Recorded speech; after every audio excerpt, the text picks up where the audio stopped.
Hello అండి అందరికీ. మరి ఈ విధంగా రిట్రీట్‌కి రావడానికి బట్టి సంతోషంగా ఉన్నారా? మరి అదే విధంగా ఆహారం గూడా చాలా రుచికరంగా ఉంది గదా!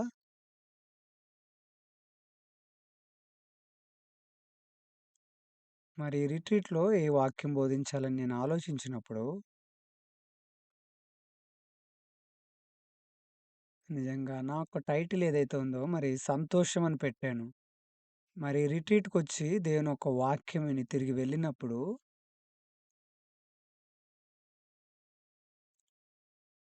ఏ విధంగా మరి నేను జీవిస్తున్నప్పుడు సంతోషంగా జీవించగలను? నేనందుకే మనం వాళ్ళకి నేర్పించాలి. ఏ విధంగా సంతోషంగా ఉండగలము? అదెంతో మంచిగా ఉంది గదా! మరి మీరు ఈ రిట్రీట్‌కి హాజరయ్యి, తిరిగి మీ గృహాలకు తిరిగి వెళ్ళినప్పుడు, నిజంగా నేను చాలా సంతోషంగా ఉన్నాను. నేను సంతోషంగా ఉన్న వ్యక్తిని అని ఈ విధంగా మీరు నమ్మి వెళ్ళిపోవచ్చు తిరిగి. మొదటిగా బైబిల్ చదువుతానండి. మొదటి తెస్సలోనియలకు రాసిన పత్రిక 5 అధ్యాయము.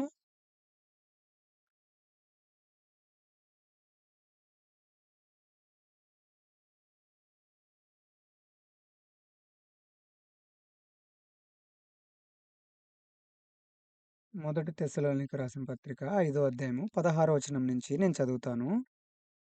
ప్రతి విషయమందును కృతజ్ఞతాస్థుతులు చెల్లించుడి. ఇలాగు చేయుట యేసుక్రీస్తునందు మీ విషయంలో దేవుని చిత్తము.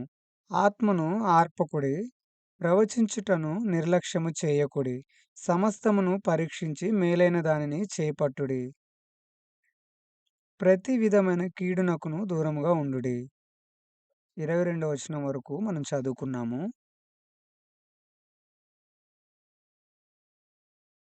మరొకసారి మరి యవనస్తులకి ఒక వర్క్‌షాప్ చేస్తా ఉన్నాము. మరి ఆ సమయంలో మరి ప్రశ్న, జవాబు సమయం కలిగున్నాము. మరెప్పుడైతే ఒక ప్రశ్న, జవాబు సమయం కలిగున్నప్పుడు, ఒక యవనస్తుడు నన్నొక ప్రశ్న అడిగారు. పాస్టర్, ఒకవేళ నువ్వు యవ్వన సమయానికి ఒకసారి తిరిగి వెళ్ళినట్లయితే, మరి ఏదైనా విషయం ఉందా మీరు రిగ్రెట్ చెందిన విషయము? లేదా మీరు యవ్వనంలో ఉన్నప్పుడు చెయ్యలేనిది మరి ఏమన్నా మిగిలిపోయిందా ఇప్పుడు చేయాలనుకునేది? అని నన్నడిగారు. మరి నేను ఆ ప్రశ్నను పొందుకున్నప్పుడు నేను ఆలోచించాను.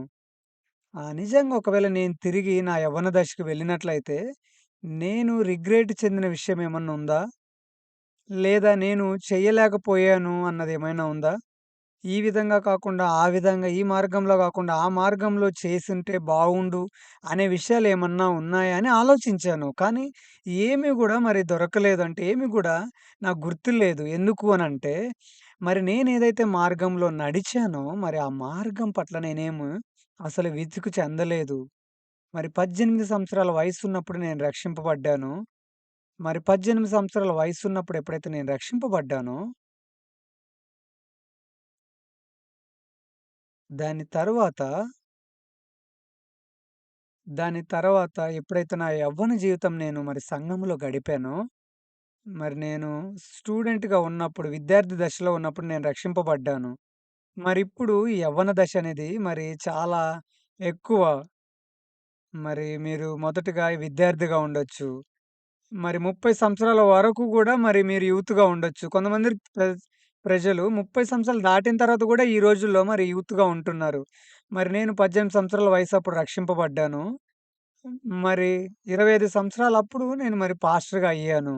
నేనిప్పుడు ఒకసారి ఆలోచించినప్పుడు, నేను ఒక్కసారి యవ్వన దశకి తిరిగి వెళ్లి చూసుకున్నట్లయితే, ఎందుకు నేను ఏ విషయంలో రిగ్రెట్ చెందలేదు అంటే, మరి నేను 18 సంవత్సరాలకు రక్షణ పొందుకొని 25 సంవత్సరాలకి నేను నా సేవ నేను ప్రారంభించి, మరి పాస్టర్‌నయ్యాను. కాబట్టి ఏదైతే మార్గంలో నేను నడిచానో, మరి నాకు ఎటువంటి పశ్చాత్తాపం అనేది లేదు. మరి నేను ఈ విధంగా గాకుండా, ఆ విధంగా జీవించుంటే బాగుండు.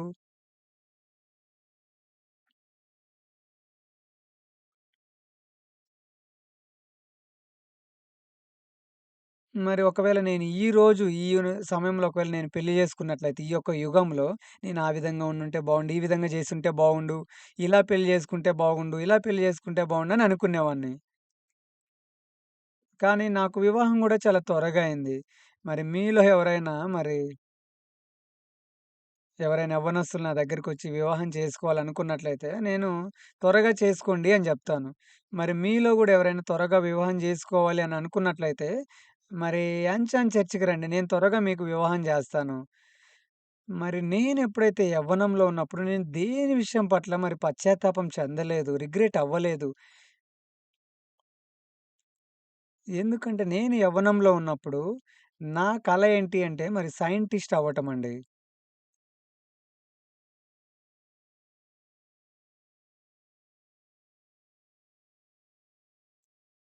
మరి కాలేజ్‌లో మరి చాలా మరి కోర్సులుంటాయి. కానీ నేను ఇంజినీరింగ్ కోర్స్‌ను ఎన్నుకున్నాను. మరెందుకంటే నా కల ఏంటి అంటే మరి చిన్నతనం నుంచి గూడా ఇంజినీర్ అవ్వాలని. మరి చిన్నతనంలో నేను మా ఇంట్లో ఉన్న రేడియోను బయటికి తీసుకొచ్చి దాన్నంతా గూడా ఉప్పదీసి మరి రోజంతా గూడా నేను మళ్ళీ దాన్ని సెట్ జేస్తూ, ప్రిపేర్ జేస్తూ చేస్తా ఉండేవాడిని. రోజంతా అలా జేసినా గూడా నాకేం బోర్ గొట్టేది గాదు.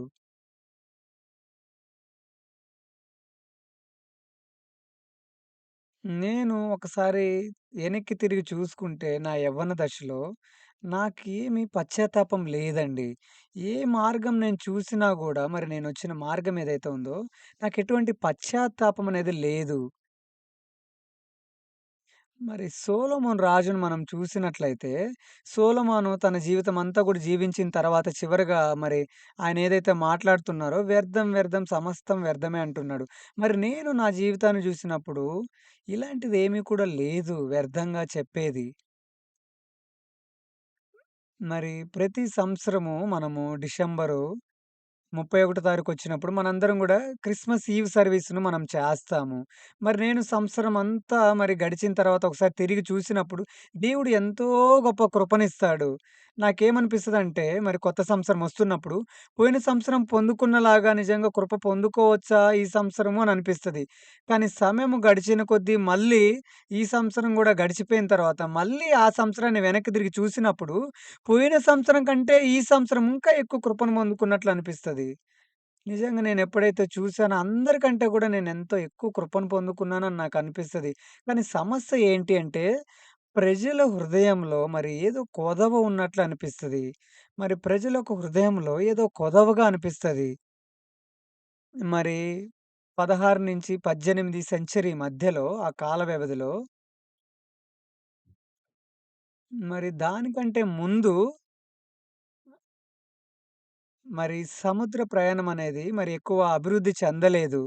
మరి ప్రజలు ఏమనుకుంటారు అనంటే, మరి సముద్రం చివ్వరికెళ్ళినట్లయితే పడిపోతామేమో అనుకుంటారు. ఎందుకంటే ఈ భూమి గుండ్రంగా ఉంది అనేది వాళ్ళకి తెలీదు.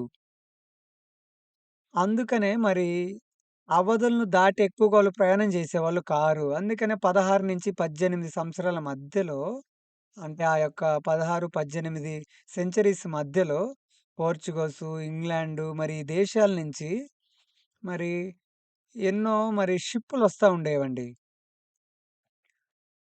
మరి కేప్ ఆఫ్ గుడ్ హోప్ అనేది ఏదైతే ఉందో, మరి ఆ ప్రాంతము చుట్టూ వాళ్ళొస్తా ఉండేవారు. మరి ఆఫ్రికా నుంచి మొదటగా ఇండియాకొచ్చేవారు. మరి ఇండియా నుంచి మళ్ళీ అమెరికా వెళ్ళేవాళ్ళు. ఈ విధంగా 2, 3 నెలలు ఎంతోమంది ప్రజలు మరి చనిపోతా ఉండేవాళ్ళండి. ఎందుకంటే, మరి కారణము తెలియని ఒక వ్యాధి ద్వారా ప్రజలు మరణించేవారు.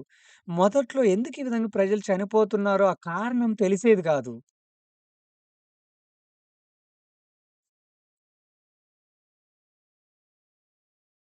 ఆ షిప్‌లో 1900 మంది మరి ప్రయాణం చేస్తే, మరి 1600 మంది చనిపోయేవాళ్ళండి. ఎందుకంటే 4 సంవత్సరాలు ఈ విధంగా ప్రయాణం చేసేవాళ్ళు. వాళ్ళు చాలా మంది చనిపోయేవారు. దాని తర్వాత వాళ్ళకి ఏం తెలిసింది అంటే, విటమిన్ సి లోపం వల్ల వాళ్ళు స్కర్వీ అనే వ్యాధి ఏదైతే ఉందో, ఆ వ్యాధిని పొందుకునేవాళ్ళు. మరి కొరియా ప్రజలు ఈ స్కర్వీ వ్యాధి పొందుకోరు. ఈ స్కర్వీ వ్యాధి ద్వారా ప్రభావితం చెందబడరు. ఎందుకంటే ఎక్కువగా కూరగాయలు తినేవాళ్ళు. మరి ఎవరైతే ఈ యొక్క షిప్పుల ద్వారా, పడవల ద్వారా ప్రయాణం జేస్తారో, వాళ్ళు మరి తాజా ఫలాలు, కూరగాయలు తినటం వాళ్ళకి అవ్వదు. తినటం కుదరదు గాబట్టి, వాళ్ళకి ఈ యొక్క స్కర్వీ వ్యాధనేదొస్తదండి. మరి ఈ యొక్క స్కర్వీ వ్యాధి ఏదైతే ఉందో, ఈ వ్యాధొచ్చినప్పుడు ఏం జరుగుతదంటే, మరి రక్తనాళాలు చాలా బలహీనపడతాయండి. దాని తర్వాత ఈ చర్మం ఉంది గదండీ! ఈ చర్మం మీద ఇలా ఒత్తినప్పుడు చర్మము మళ్ళీ వెంటనే తిరిగి వచ్చినట్లయితే మనం ఇట్లా ఒత్తిన తర్వాత మరి ఆరోగ్యం బాగున్నట్లు. లేదా మీ చర్మం మీదని ఇలా మీరు ఒత్తినప్పుడు అది త్వరగా బయటికి రాకుండా అలానే బొక్కబడినట్లు ఉన్నట్లయితే ఖచ్చితంగా మీకు ఏదో చర్మ వ్యాధి ఉందని అర్థము. మరెప్పుడైతే ఈ స్కర్వీ వ్యాధి అనే దాని గురించి ఆలోచించినప్పుడు మరి విటమిన్ సి లోపం వల్ల ఇది జరిగిద్దండి. అందుకని 1, 2 నెలల్లో ఎంతోమంది ప్రజలు చనిపోయేవాళ్ళు. ప్రజలకి అసలు ఎందుకిలా జరుగుతుంది? ఈ కారణం ఏంటో తెలిసేది గాదు. మరి ఆఫ్రికా దగ్గర కేప్ ఆఫ్ గుడ్ హోప్ అనే ప్రాంతం ఏదైతే ఉందో, మరి ఆ కేప్ ఆఫ్ గుడ్ హోప్ అనేది ఏదైతే ఉందో, మరి దాని చుట్టూ తిరుగుతున్నప్పుడు మరి ఒక్కసారి అంటే ఆఫ్రికా దగ్గర నుంచి కేప్ ఆఫ్ గుడ్ హోప్ అనేదైతే ఉందో, ఆ ప్రాంతం ఒక్కసారి ఇలా చుట్టూ తిరిగితే మరి యూరప్ ఒస్తది. మరి ఆ కేప్ ఆఫ్ గుడ్ హోప్ అనే ప్రాంతంలో ఎన్నో ఆరెంజ్ ఫలాలుంటాయి. మరి వాళ్ళు దాన్ని దాటుతున్నప్పుడు ఏం జేసేవాళ్ళంటే, మరి ఆ షిప్పుల నిండా ఆరెంజ్ ఫలాలు నింపుకొని బోయేటోళ్ళు తెంపుకొని. మరి ఆ షిప్‌లో ఉన్న ప్రజలు ఏం జేసేవాళ్ళంటే, ఆరెంజ్‌లు తినేవాళ్ళు బాగా. మరి ఆ షిప్ గుండా ప్రయాణం జేసేవాళ్ళు చనిపోయేవాళ్ళు గాదు. దాని తర్వాత ఏం దెలిసింది వాళ్ళకి అనంటే, మరి యొక్క స్కర్వీ వ్యాధనేది ఏదైతే ఉందో, మరి ఎందుకిదొస్తుందంటే, విటమిన్ సి లోపం వల్లొస్తుంది అని గ్రహించారు. మరి మన జీవితంలో గూడా ఏదైతే యొక్క ఈ రోగాలొస్తున్నాయో మరి మనకు గూడా, అవి లోపాల వారండి. మరి కొంతమందిరికి అనుమాన లోపం ఉంటది. ఎందుకంటే, కొంతమందిరి చిన్నప్పటి నుంచి ఎటువంటి ప్రేమను పొందుకోలేని కారణం చేత, ఆ ప్రేమ లోపం వల్ల ప్రజలు అనుమానము అనే ఒక లోపం కలిగుంటారండి. మరి ఈ లోపం ఏదైతే ఉందో, మరి ప్రజలు హృదయంలో ఈ లోపం ఉండటం ద్వారా, మరి దీని ద్వారా అనారోగ్యాలొస్తాయని తెలీదు. మరి కొరియా ప్రజలు మేము ఒకళ్ళనొకళ్ళం కలిసినప్పుడు మేమెలా పలకరిస్తామంటే, అన్యహసేయ అని పలకరిస్తాం. దాని తర్వాత చిక్చో సాసియా అంటాం. అంటే మీరు తిన్నారా అని. మరి రోడ్డు మీద ఎవరినైనా కలిసి వాళ్ళతో మనం మాటలు కలిపినప్పుడు, లేదా మీకు తెలిసిన వ్యక్తులు మీరు పలకరించినప్పుడు ఎలా మీరు మాట్లాడతారండి? పద కలిసి తిందాము అని జెప్తాము. ఎందుకు ఇటువంటి మాటలు మాట్లాడతామంటే, లోపం కారణం చేత. అంటే దానర్థము చాలా రోజుల క్రితము మేము సరింగా తినేవాళ్ళం గాదు. ఆహారం ఉండేది గాదు. ఆకలితో అలమటించేవాళ్ళము. మరి ఆ లోపం కారణం చేత. కానీ ఇప్పుడు జూసినప్పుడు కొరియా దేశంలో ఎన్నో రెస్టారెంట్స్ ఉంటాయండి. మరి కొరియా దేశము ఏదైతే ఉందో, మరి దీనికంటే వేరే దేశాలెక్కడన్నా ఉన్నాయో లేదో నాకు తెలీదు. ఆహారం కోసం బాగా కష్టపడే దేశాలు. మరి మేము ఆఫ్రికాలో ఉల్లంగో యూనివర్సిటీకి వెళ్ళినప్పుడు, మేము ఉల్లంగో యూనివర్సిటీతో కలిసి మేము వరల్డ్ క్యాంప్ చేసాము. మరి అది సిడ్నీ కంటే కొంచెం దూరంగా ఉంటది. ఉల్లంగి అనే ప్రదేశము. మేమెప్పుడైతే ఆ సిడ్నీకి వెళ్తున్నప్పుడు వాళ్ళేమని జెప్పారంటే, మరి వెళ్తున్నప్పుడు మరేమన్నా ఆహారము ప్యాక్ జేసి పంపించమని అడుగుతారు. మరి మగవారికి ఇష్టముండదు అలా ప్యాక్ జేసుకొని తీసుకెళ్ళటము. పర్లేదులెండి మార్గం మధ్యలో ఎక్కడన్నా తింటాంలెండి అని చెప్పి మేము బయలుదేరాము. దాని తర్వాత ఎప్పుడైతే అక్కడికి చేరుకున్నామో 6, 6:30 అయింది. ఏదైనా తిందామని చూసినప్పుడు అక్కడ ఏమి గూడా లేవసలకి. మేము వెంటనే కొరియా గుర్తొచ్చింది. ఒకవేళ కొరియాలో ఇప్పుడు మనం బయటికెళ్ళి చూస్తే 6 గంటలకి ఎన్నో రెస్టారెంట్లుంటాయి.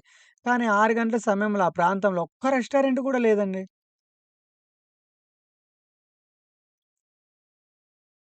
మరక్కడ బారుందండి. మరి ఆ బార్‌కి మరి ప్రజలందరూ గూడా ఎళ్ళలేరు. ప్రాముఖ్యంగా మేము పాస్టర్సం గదా! ఆ బార్ అటువంటి ప్రాంతానికి వెళ్ళలేము.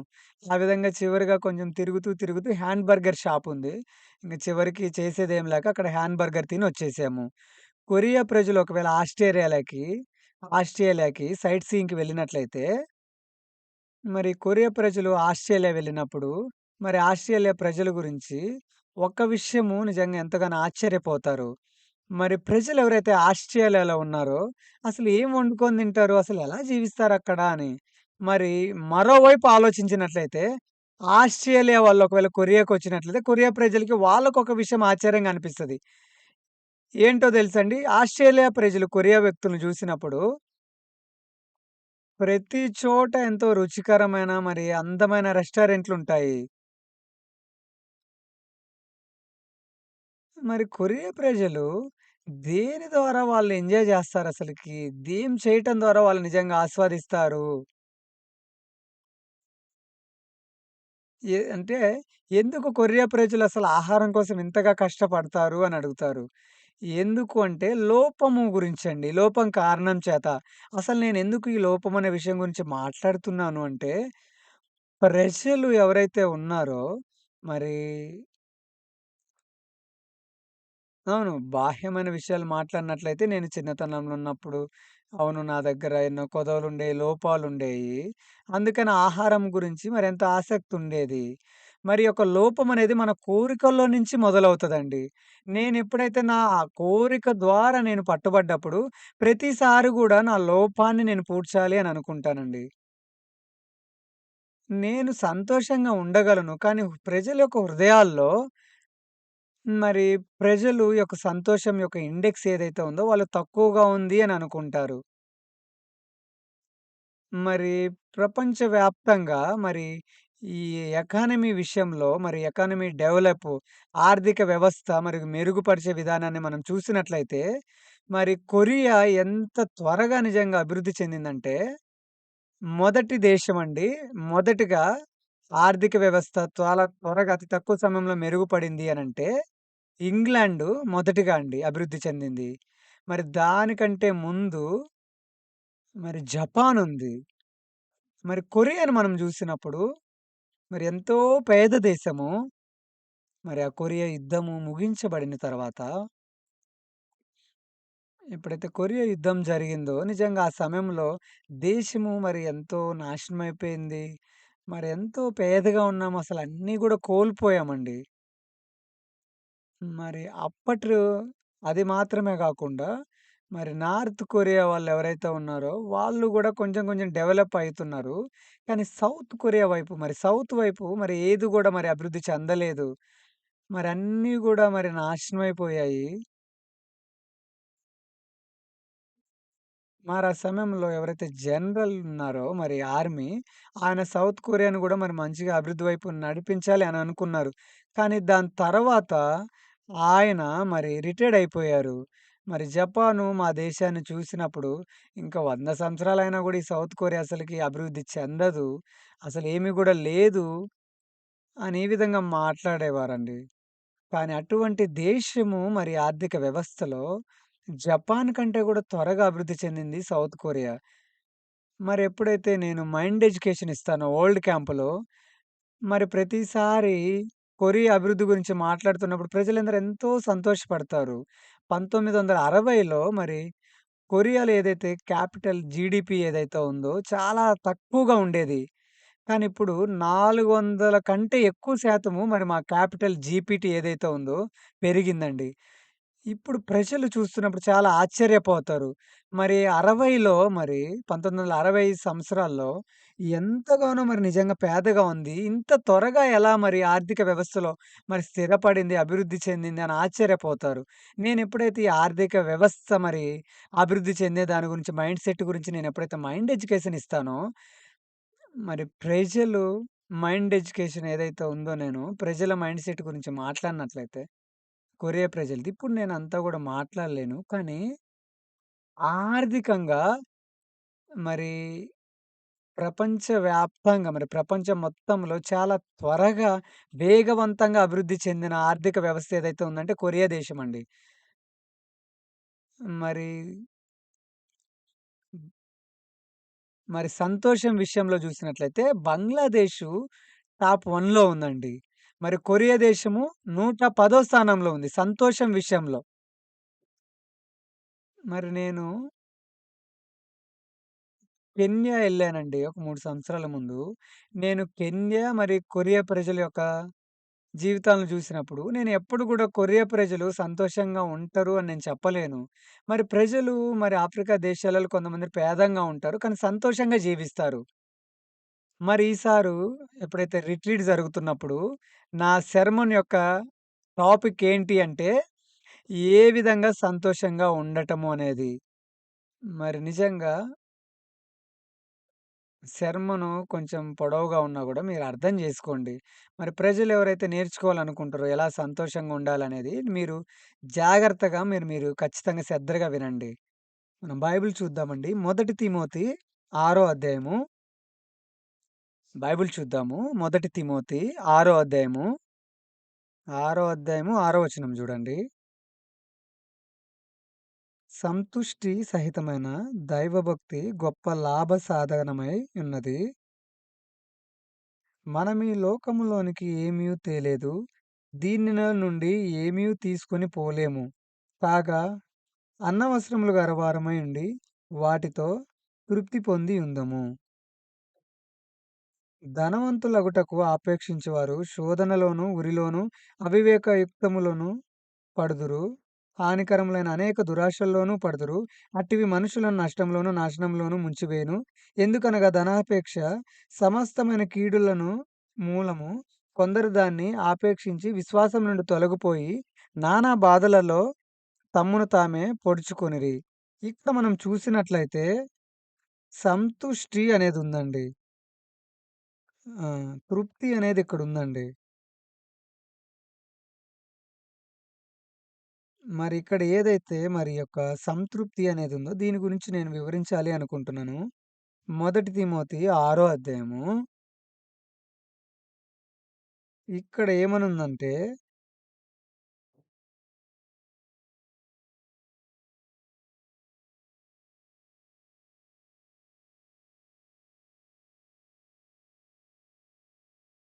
ఇక్కడ మీరు 8దో వచనంలో గూడా చూడండి. "ఏమీయు తేలేదు. దీనిలో నుండి ఏమీ తీసుకొని పోలేము. కాగా అన్నపానములు గలవారమై ఉండి వాటితో తృప్తి పొందియుందుము." ఇక్కడ అన్నపానములు గలవారమై ఉండి తృప్తి పొందియుందుము అనుంది. అంటే దేని విషయంలో మనం తృప్తి కలిగి ఉండగలము? అన్నము, అదేవిధంగా వస్త్రాలున్నట్లయితే చాలు సంతృప్తిగా ఉండగలము. అదైతే మనల్ని మనము మన సంతృప్తికి మనము మూలమని ఇక్కడ లేదండి. అదుంటే, ఇదుంటే, అవి కలిగుంటే, ఇవి కలిగుంటే మీరు సంతృప్తిగా ఉంటారు అని లేదు. ఈ 2 కలిగుంటే మనం సంతృప్తిగా ఉండగలము అనుంది. మరి మనిషి హృదయంలో మనిషి యొక్క హృదయంలో అన్నపానము, అదేవిధంగా వస్త్రాలుంటే మనం సంతృప్తి కలిగి ఉండొచ్చు అని తెలుసుకోవచ్చు. కానీ ప్రజలు మనము తినటానికి ఆహారం ఉంది, ధరించటానికి వస్త్రాలున్నాయి. కానీ ఎందుకు ఇంకా మనకు అసంతృప్తిగా ఉంది అంటే, బైబిల్‌లో సెలవిస్తా ఉందండి. మనిషి కేవలం రొట్టె వలన మాత్రమే కాదు గానీ, దేవుడి నోటి నుంచొచ్చిన ప్రతి మాట వలన జీవించును అనుంది. మరి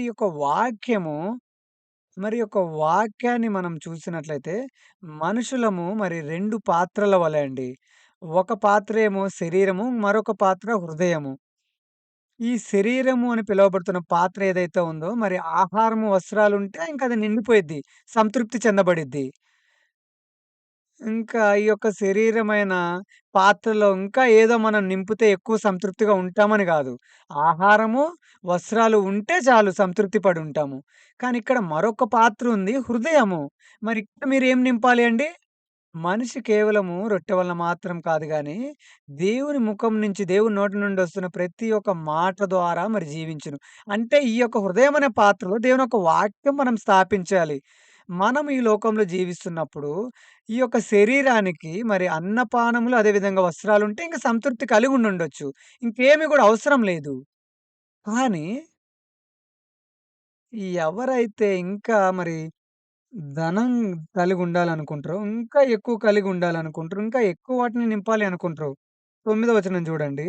అప్పుడు వాళ్ళు ఉరిలోను, శోధనలోను, అవివేకయుక్తములను, హానికరములైన అనేక దురాశల్లోనూ పడుదురు. ఒకవేళ మీరు డబ్బును ప్రేమిస్తే, మరి ధనాపేక్ష సమస్తమైన కీడులకు మూలము. కొందరు దానిని ఆపేక్షించి విశ్వాసం నుండి తొలగిపోయి, నానా బాధలలో తమ్మును తామే పొడుచుకొనిరి. బైబిల్ ఏమంటుందంటే, అన్నపానములు మరి వస్త్రాలుంటే మనం సంతృప్తి కలిగి ఉండొచ్చంట.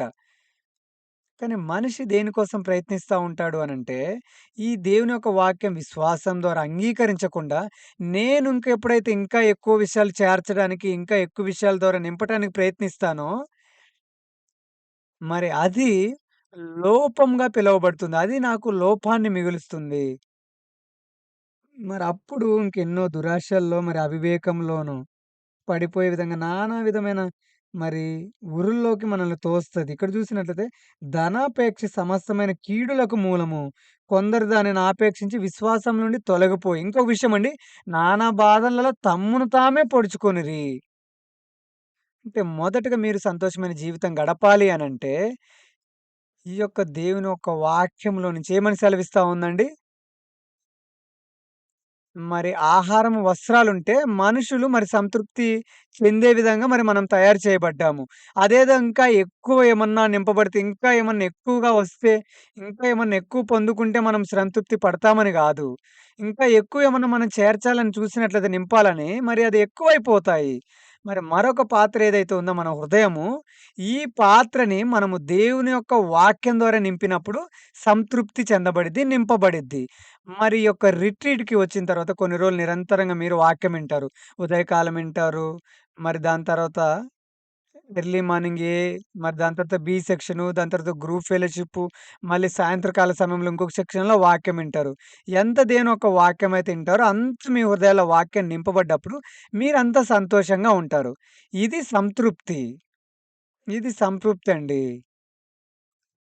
మరి దాని ద్వారా మీరు సంతోషంగా ఉంటారు. మీరు సంతృప్తి చెందబడ్డారు గాబట్టి. ఇప్పుడు ఫిలిప్పీలు రాసిన పత్రిక 4 అధ్యాయం చూద్దాము. ఫిలిప్పీలకు రాసిన పత్రిక 4 అధ్యాయము 11 వచనము. ఫిలిప్పీలకు రాసిన పత్రిక 4 అధ్యాయము 11 వచనము. నాకు కొదువ కలిగినందున నేనిలాగు చెప్పుటలేదు. నేనే స్థితిలో ఉన్ననో ఆ స్థితిలో సంతృప్తి కలిగి నేర్చుకొని ఉన్నాను. దీన స్థితిలో నేనెరుగుదును. సంపన్న స్థితిలో నేనెరుగుదును. ఇక్కడ జూడండి మరొక రకమైన మరి సంతృప్తి గురించి మాట్లాడుతుందిక్కడ.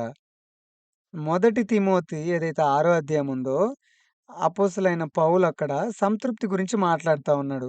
మరిక్కడ ఫిలిప్పీలు రాసిన పత్రిక 4 అధ్యాయంలో ఇక్కడ మరొక రకమైన మరి సంతృప్తి అనేదుందండి.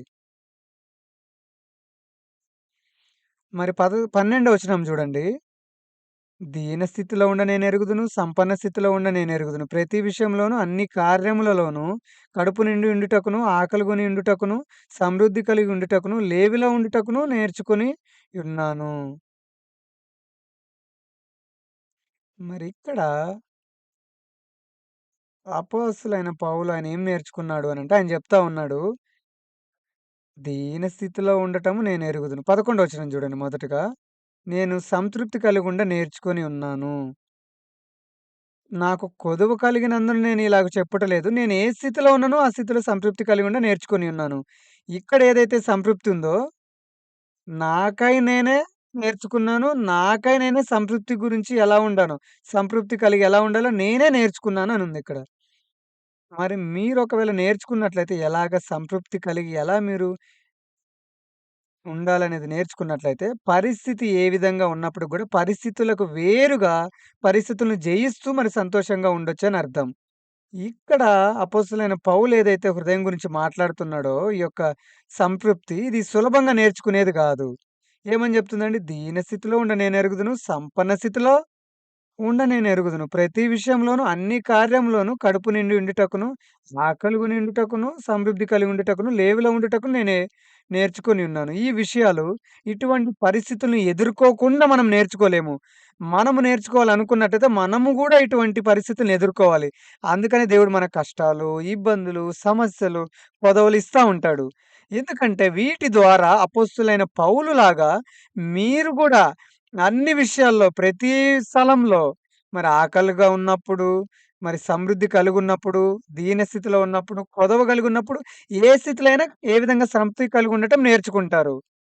మరెవరైతే మరి పాస్టర్ గారు ఎంసీ చేస్తా ఉన్నారో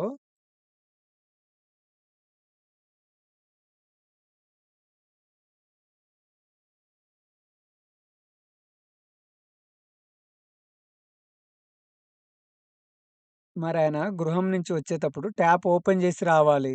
లేదా మరి ఆ నీటి కొలత ఏదైతే ఉందో అది మరి ఎక్కువగా పెరిగిపోద్ది. అందుకని నేనేమని జెప్పానంటే, "ఏం చింతించొద్దు" అని జెప్పాను.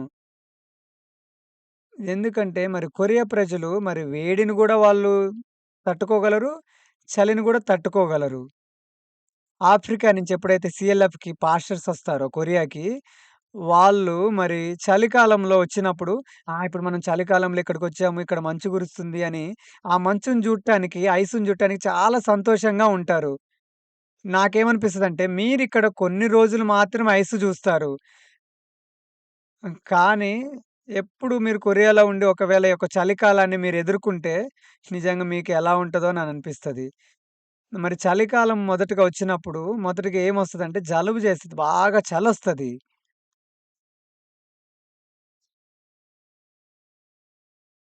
మరి ప్రజలు బాగా చలిగున్నప్పుడు మరి తిమ్మిర్లు చేస్తాయి. అందుకని మనం ఏం చేస్తామండి? చేతుల్లో గొంగిర్లు పోతా ఉంటాయి. అందుకని ప్రజలు ఈ విధంగా చేతులను మరి పొడి చేసుకుంటా ఉంటారు.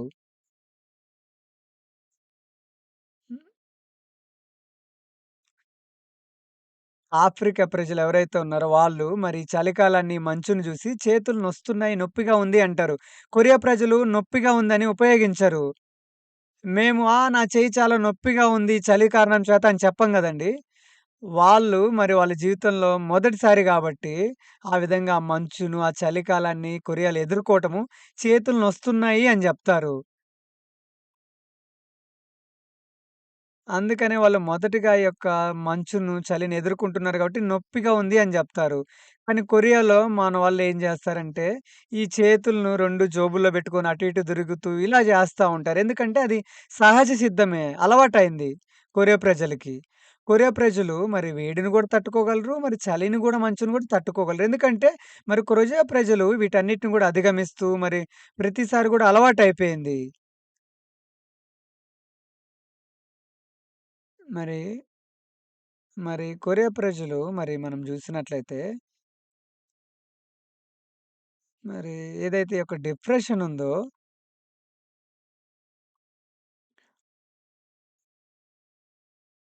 మరి జపానోళ్ళకి అర్థం గాదు. ఒకే రోజు ఈ ఆర్థిక వ్యవస్థ పెరిగిపోయిద్ది. ఎలా ఒకే రోజు ఈ ఆర్థిక వ్యవస్థ అంతా పడిపోయిద్దనేది కొరియా దేశాన్ని జూసినప్పుడు వాళ్ళకి అర్థం గాదు. కానీ మేము ఐఎంఎఫ్ నుంచి బయటికి రాగలిగాము. కొరియా ఎటువంటి దేశం అంటే మరి ఎంతగానో మరి ఇబ్బందులకు గురైంది. ఎంతగానో మరి ఇబ్బంది పడింది మొదట్లో. ఎందుకంటే మేము ఎంతగానో నిజంగా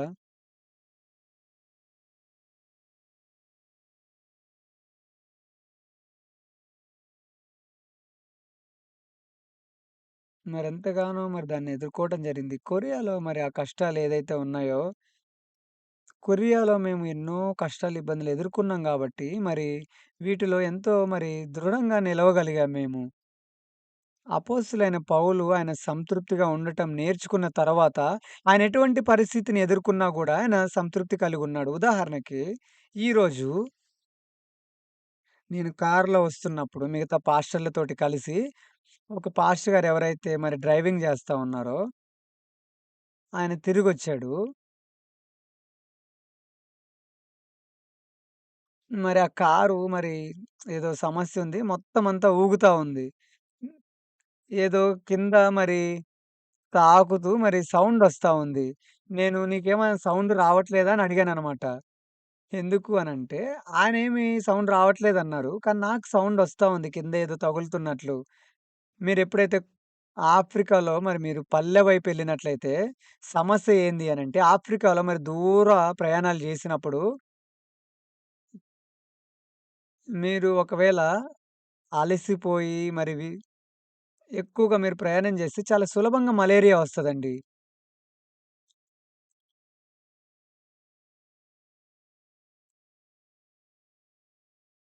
మరి ప్రజలు మరి ఎక్కువ దూరం ఎళ్ళాం గాబట్టి ఏదో అలసిపోయాంలే అనుకోని వాళ్ళు దానికి మందులు తీసుకోరు. అందుకే వాళ్ళకి మరి మలేరియా ఇలాంటి వ్యాధులొస్తా ఉంటాయి. మరి ఆఫ్రికాలో ఎక్కువ ప్రయాణం చేసినా గూడా మరి ఎక్కువ దూరం వాళ్ళకి మలేరియా వస్తది.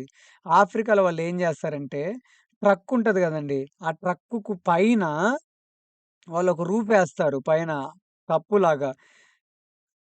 ఆ ప్రజలందరూ మరి ఆ కప్పు పైన ఎక్కువ లగేజ్ పెట్టినట్లయితే ఏం సమస్యుండదు. ఎందుకనంటే మరి కదలకుండా ఉంటది కాబట్టి. ఎందుకంటే ఒకవేళ బస్సయినట్లనుకో, బస్సు పైన ఎక్కువ లగేజ్ పెడితే బస్సు మరి దాన్ని భరించలేదు, మొయ్యలేదు.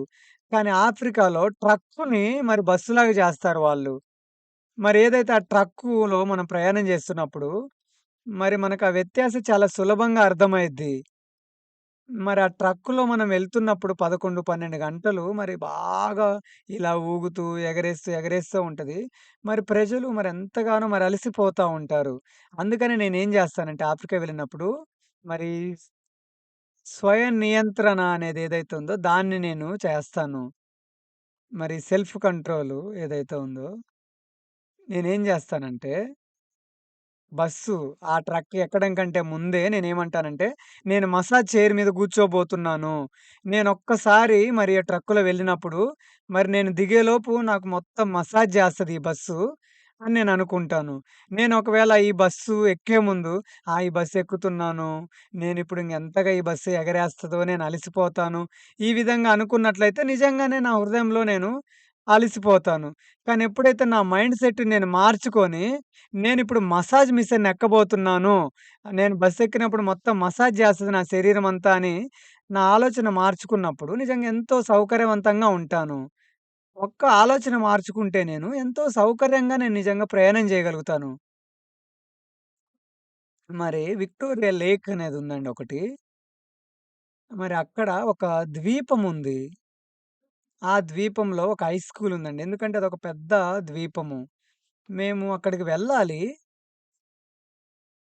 మరక్కడికి వెళ్ళాలి అనంటే దూరము మొదటగా మరి కారులో ప్రయాణం జేయాలి. దాని తర్వాత మళ్ళీ అక్కడి నుంచి షిప్‌లో మరి వెళ్ళాలి. ఎందుకంటే ఎంతో ప్రమాదకరమైన మరి ప్రయాణం అది. ఎందుకంటే ఆ నీళ్ళలో పడిపోతే మరి సేఫ్టీ జాకెట్లు ఇస్తారు గదండీ! నీళ్ళ పైన తేలాడటానికి అవి గూడా ఇవ్వరు.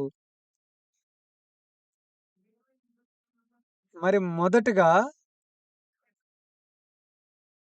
మొదటగా ఆ పడవ దగ్గరికి వెళ్ళేంత వరకు గూడా మేము బస్సులో వెళ్ళాలి. మరి ఆ బస్సులో ఎప్పుడైతే ఆ పడవ వరకు ప్రయాణం జేస్తున్నప్పుడు చాలా దూర ప్రయాణం ఉంటది. మరి కొంతమంది పొడుగ్గా ఉన్నప్పుడు, ఆ బస్సులో ఎవరైతే కూర్చుంటారో, బస్సు వెనక కూర్చుంటారు వాళ్ళు. పొడవుగా ఉన్నవాళ్ళు. ఎత్తేసినప్పుడు పైన మరి ఆ కప్పును తగులుతా ఉంటారు. అందుకే నేను బస్సెక్కినప్పుడు ఆఫ్రికాలో ఏం జేస్తానంటే, ముందే నిర్ణయించుకుంటాను. నేనిప్పుడు మసాజ్ మిషన్ ఎక్కబోతున్నాను అని. అందుకని అంత దూర ప్రాంతం జేసినా గూడా నేను ఆఫ్రికా వెళ్ళినప్పుడు, నాకేం అలసిపోయినట్లు అనిపిచ్చదు. నిజంగా మన ఆలోచనలు అంత భయంకరమైనవండి. అపోస్తలుడైన పౌలు ఆయన నేర్చుకున్నాడు.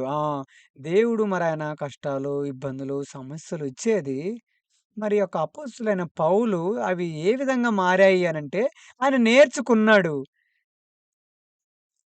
ఏ స్థితిలో ఉన్నా గూడా ఆయన సంతృప్తి ఉండటం నేర్చుకున్నాడు. మరి దేవుడు నాకు ఈ యొక్క సంతృప్తి గురించి తృప్తిగా ఉండటం నేర్చడం కోసము, దేవుడు నాకు ఆకలి, మరి అదే విధంగా మరి కొదవలు, బలహీనతలు, సమస్యలు ఇచ్చారు అని ఆయన నేర్చుకున్నాడు. మీరు ఒకవేళ ఇది నేర్చుకున్నట్లయితే, మీ చుట్టుపక్కల ఏదైతే మీరు కష్టాలు చూస్తున్నారో, అవి ఇంకా ఎంత మాత్రం మీరు కష్టాలుగా చూడరు. మీరు ఈరోజు మనము చదివిన లేఖన భాగాలకు తిరిగెళ్ళినట్లయితే, మొదటి తెస్సలోనియలకు రాసిన పత్రిక 5 అధ్యాయము, మొదటి తెస్సలోనియలకు రాసిన పత్రిక 5 అధ్యాయము 16 వచనము. ఇక్కడ రాసుంది. ప్రతి విషయమందును కృతజ్ఞతాస్తుతులు చెల్లించుడి. ఇలాగు చేయుట యేసుక్రీస్తునందు మీ విషయంలో దేవుని చిత్తము.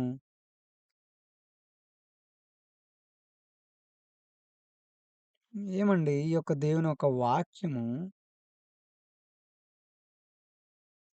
దేవుడు యొక్క మాటలు మనతో ఏమని చెప్తున్నాడంటే, సంతోషించుడి మరలా చెప్తున్నాను. ప్రతి విషయమందును కృతజ్ఞతాస్తుతులు చెల్లించండి. దేవా నాకు అన్ని ఇచ్చినందుకు నీకెంతో కృతజ్ఞతలు. నేను కృతజ్ఞతంగా ఉన్నానని ఈ విధంగా మనం అంగీకరించాలి. కానీ ఒకరోజు నేను 21 వచనం చదివినప్పుడు నాకు ఆశ్చర్యం అనిపించింది. 21 వచనం చూడండి. 5 అధ్యాయం 21 వచనము. సమస్తమును పరీక్షించి మేలైన దానిని చేపట్టుడి. ఏమండి ఈ వాక్యం ఏమనంటుందంటే సమస్తమును పరీక్షించి దాని తర్వాత మేలైన దానిని చేపట్టుడి అనుంది. మీరు ఇంగ్లీష్ బైబిల్‌లో చూసినట్లయితే హోల్డ్ ఫాస్ట్ అనుంది. Hold first. హోల్డ్ ఫాస్ట్ అనుంది. మన జీవితంలో మంచి విషయాలు ఉంటాయి. అదేవిధంగా చెడ్డ విషయాలు గూడా ఉంటాయి. మరి ప్రజలు ఎవరైతే దయనీయకరంగా జీవిస్తారో వాళ్ళు ప్రతిసారి గూడా చెడ్డ విషయాలు పట్టుకొనుంటారు. కానీ బైబిల్ ఏమంటుందంటే, సమస్తమును పరీక్షించి మేలైన దానిని చేపట్టుడి అనుంది.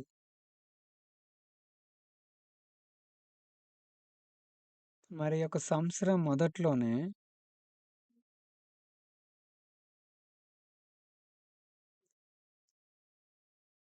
మరి వాళ్ళు పరీక్షలు జేశారు. నేనేమనుకున్నానంటే, మరి అది ఆరోగ్య పరీక్షలు అని నేననుకున్నాను. కానది పబ్లిక్ హెల్త్ టెస్ట్ అండి. అంటే మీకు దగ్గరలో ఎక్కడున్న దగ్గరికి హాస్పిటల్‌కెళ్ళినా గూడా మీకు వాళ్ళు పరీక్షలు జేస్తారు. నేను నాకు దగ్గరలో ఉన్న హాస్పిటల్‌కెళ్ళాను. నేను పరీక్షలు చేయించుకోవడానికి ఒక హాస్పిటల్‌కెళ్ళాను.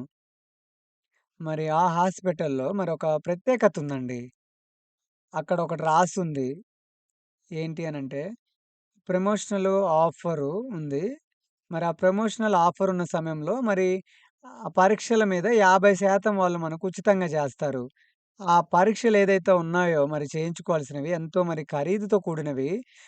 వాళ్ళు అక్కడ ఒక బోర్డ్ పెట్టారండి. 50% మీకు ఉచితంగా చేస్తాము అని. అక్కడ గుండెకు సంబంధించిన పరీక్ష, మరి రకరకాల భాగాలకు సంబంధించిన పరీక్షల గురించి అక్కడ రాసుంది. నేను ఇంతవరకు గూడా ఎన్నో పరీక్షలు జూసాను గానీ, నా బ్రెయిన్‌కు సంబంధించిన పరీక్షలెప్పుడు గూడా నేను చేసుకోలేదు. కాబట్టి అక్కడ ఏదైతే పరీక్షల గురించి ఒక బోర్డ్ రాసారో నోటీస్ బోర్డ్‌లో, నేను ఏం ఆలోచించకుండా బ్రెయిన్ టెస్ట్ ఏదైతే ఉందో బ్రెయిన్ పరీక్ష గదా! దానికి టిక్ గొట్టాను. దాని తర్వాత వచ్చే పరీక్షలే మామూలుగా ఆడ పరీక్షలు జేసిన తర్వాత ఏదైతే ఫలితం వస్తదో దాని పట్ల ఎటువంటి ఆసక్తి కలిగలేను. ఎందుకంటే అంతా బానే ఉన్నాను గదా! ఆరోగ్యకరంగా అని అనుకున్నాను. నేను చివరగా ఒకరోజు నేను చూసినప్పుడు అన్ని పరీక్షలు సాధారణంగానే మంచి ఫలితమే వచ్చింది.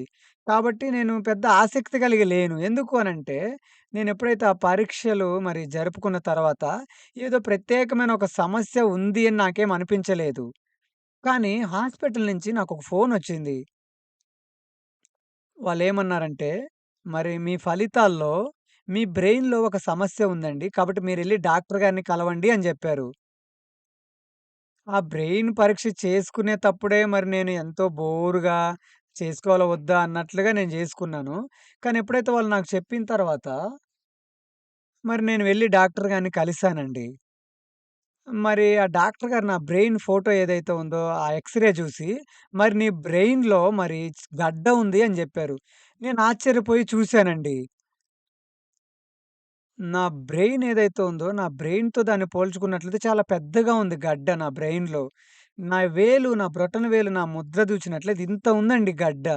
నేను మళ్ళీ దాని తర్వాత శాంసంగ్ హాస్పిటల్‌కి వెళ్ళాను. ఎందుకంటే అక్కడ అపాయింట్‌మెంట్ తీసుకోవడం ఎంతో కష్టము. కానీ నేనెప్పుడైతే నిజంగా అక్కడికి వాళ్ళు ఫోను చేసి మాట్లాడినప్పుడు వారం లోపే మేము నిజంగా అపాయింట్‌మెంట్ పొందుకోగలిగాము. ఇంకా ఎక్కువగా పరీక్షలు జరిపిన తర్వాత నిజంగా ఒక 2 సెంటీమీటర్ల గడ్డ ఉందండి. మీరేం భయపడొద్దండి. ఎందుకనంటే నేనిక్కడ మంచిగానే నించొనున్నాను గదా!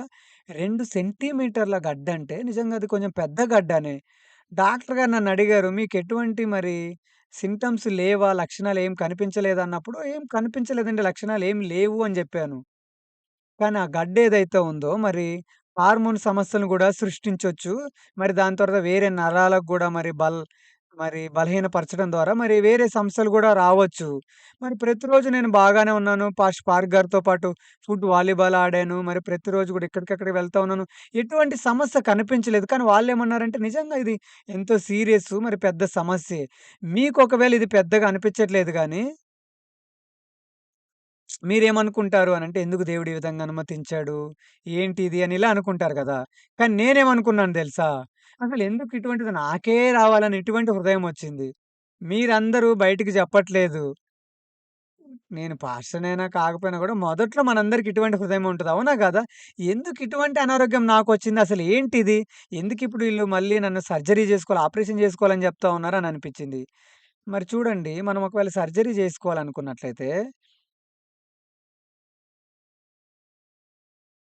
మరి డాక్టర్సు వాళ్ళెవలా జెప్తారు అనంటే, మరి చాలా సీరియస్‌గా ఉన్న పరిస్థితిలో, కండిషన్‌లో వాళ్ళు జెప్తారు.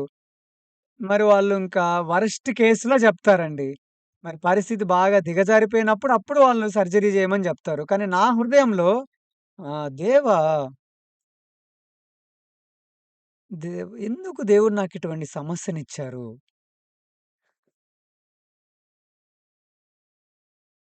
మరి ఈ యొక్క అనారోగ్యం ద్వారా మరి దేవుడు నాకు చూపించిన ఒక వాక్యం ఉందండి. మరి మొదటి తెస్సలోనికల రాసిన పత్రిక 5 అధ్యాయము. మరెందుకు నేను ఈరోజు మరి యొక్క తెస్సలోనియలకు రాసిన పత్రిక 5 అధ్యాయం చదివానంటే, నా జీవితంలో మరి ఎప్పుడైతే నా దేహంలో యొక్క అనారోగ్యం ఉన్నప్పుడు దేవుడి యొక్క వాక్యం నాకిచ్చారు వాగ్దానంగా. దేవుడు ఇక్కడ ఏమని సెలవిస్తా ఉన్నారంటే, ప్రతి విషయమందును కృతజ్ఞతాస్తుతులు చెల్లించుడి. ఇలాగు చేయుట యేసుక్రీస్తునందు మీ విషయంలో దేవుని చిత్తము. చూడండి మీరందరూ గూడా ఇలానే సంతోషంగా ఉంటారా?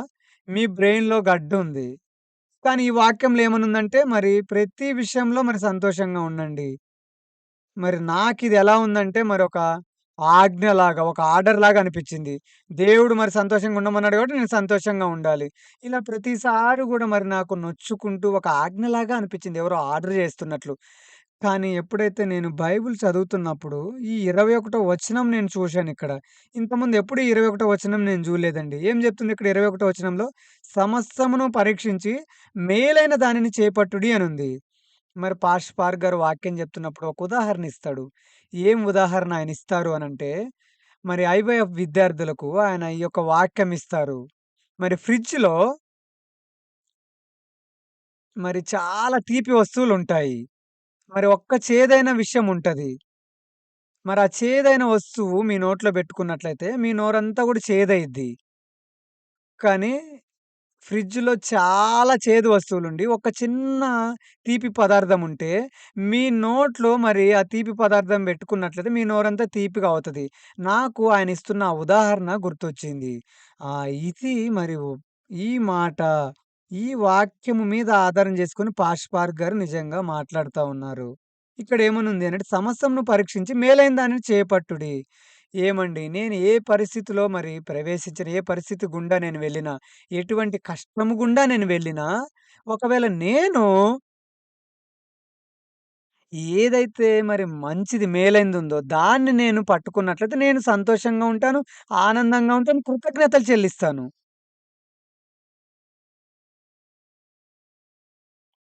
కాబట్టి ఏదైతే మరి ప్రదేశంలో నేను సర్జరీ చేసుకోవాలో, అది మరి న్యూరో సర్జరీ అండి. మరి నరాలకు సంబంధించి మరి సర్జరీ జరిగిద్దక్కడ. ప్రజలందరూ గూడా అక్కడ మరి నరాల బలహీనత లేకపోతే నరాలకు సంబంధించిన వ్యాధి గుండా వస్తారు. మీరు చాలా జాగ్రత్తగా వినండి. అక్కడ ఎవరైతే నర్సున్నారో, మరి ఆ నర్సు మరి రోగులకందరికి గూడా మరి 2 విషయాలు జెప్తది. మొదటిగా ఏంటి అనంటే, "నీ పేరేంటి?" అని అడిగిద్ది. అప్పుడు అందరూ గూడా సమాధానం చెప్పగలుగుతాము. మరి రెండో ప్రశ్న ఏందంటే, "ఎక్కడి నుంచొచ్చావు?" అని అడుగుతారు. ఎందుకంటే దానికి ఎవరు గూడా సమాధానం చెప్పరు. ఎందుకంటే వాళ్ళు బ్రెయిన్ సర్జరీ చేస్తారు. బ్రెయిన్ సర్జరీ అంటే మరి బ్రెయిన్‌ని ఈ విధంగా ఓపెన్ జేసి మరి న్యూరో సర్జరీ చేస్తారు. మరి వాళ్ళు ఆ ప్రశ్న అడుగుతున్నప్పుడు నా దగ్గరలో ఎవరు గూడా లేరు ఆ ప్రశ్నకు సమాధానం చెప్పటానికి. కానీ ఈ రోజులలో మరి వైద్య రంగం అనేది ఎంతగానో అభివృద్ధి చెందిన కారణం చేత, మరి వాళ్ళు కీ హోల్ సర్జరీ చేస్తారు. అంటే దానర్థము మరి ఏ భాగము గూడా తాకకుండా ఎక్కడైతే మరి సమస్య ఉందో మరక్కడ మాత్రమే వాళ్ళు చేస్తారు. మరి ఇంకొక మెడిసిన్ ఏదైతే ఉందో బాగా అభివృద్ధి చెందింది ఏదైనా ఉంది అనంటే, ఎక్కడైతే వాళ్ళు ఆ గడ్డను మరి తీస్తారో అండి మరి ఆ గడ్డ ఉన్న స్థలం ఏదైతే ఉందో పూడ్చడానికి, మరి నా శరీరంలో ఎక్కడైతే ఎక్కువ కొవ్వున్న స్థలం ఏదైతే ఉందో, అక్కడ ఆ చర్మాన్ని తీసి, మరి ఆ గడ్డ ఏదైతే ఉందో దాని స్థానంలో పూడ్చేసి మళ్ళీ కుట్లేసేస్తారండి. మరి డాక్టర్ గారు చాలా బిజీగా ఉండటం కారణం చేత, మరాయన ప్రతిసారొచ్చి గూడా మరి చూడలేరండి. కాబట్టి మిగతా డాక్టర్‌లొస్తా ఉంటారు చెక్ జేయటానికి. కానీ మెయిన్ డాక్టర్ ఎవరైతే ఉన్నారంటే వారానికి 1, 2 సార్లొచ్చి చూస్తారు. మరి నాకు సర్జరీ అయిన తర్వాత రోజే మెయిన్ డాక్టరొచ్చారు చూడ్డానికి. మరి సర్జరీకి చాలా మంది ప్రజలొస్తారు. కానీ నాకు గూడా తెలియదు. నేను సర్జరీ అయిన మరుసటి రోజే కూర్చొనున్నాను. ఆయన నన్ను జూసి బహుశా ఈయన ఈరోజు డిశ్చార్జ్ అయిపోవచ్చు అని జెప్పారు. కానీ నా పక్కన ఎవరైతే ఉన్నారో, లేదు లేదు ఆయన ఈ మధ్యన 2 రోజులయింది సర్జరీ చేసుకొని అని జెప్పారు. కానీ డాక్టర్ గారు ఏమన్నారు అంటే, లేదు లేదు ఈయన డిశ్చార్జ్ అయ్యి ఎళ్ళిపోవచ్చు అని అన్నారు. దాని అర్థము నేనెంత త్వరగా మరి రికవరీ అయ్యాను. మరి సర్జరీ గూడా జరిగింది. అందుకే ఈరోజు నేను మీ ముందు నించొని గెస్ట్ స్పీకర్‌గా వాక్యం జెప్తున్నాను. నిజంగా ఎంతో సంతోషమైన, కృతజ్ఞత గల విషయం గదండీ! మరి నేను ప్రతిసారి గూడా ఎంతో ఆరోగ్యంగా ఉండేవాడిని. మరి మా సిస్టరు, మా భార్య ఎటువంటి అనారోగ్యం కలిగి ఉండరు. ఎటువంటి అనారోగ్యంతో ఉండరు. కానీ ప్రతిసారి బలహీనంగా కనిపిస్తా ఉంటారు. కానీ నేను ఎప్పుడైతే సర్జరీ చేయించుకున్నానో, మా భార్య నిజంగా నాకు గార్డియన్‌గా ఉంది. మరి హాస్పిటల్స్‌లో అడుగుతారు. ఎవరు కిమ్ జీ హోంగ్ మరి గార్డియన్, ఎవరు కిమ్ జీ హోన్‌ని చూసుకోవడానికి ఈయనతో పాటు వచ్చిందని అడుగుతారు గదా! మరి హాస్పిటల్‌లో నా భార్య, "ఏయ్! నువ్వేం మాట్లాడొద్దు. నేనిప్పుడు నీ గార్డియన్‌ని నేను మాట్లాడతాను" అని జెప్పేది.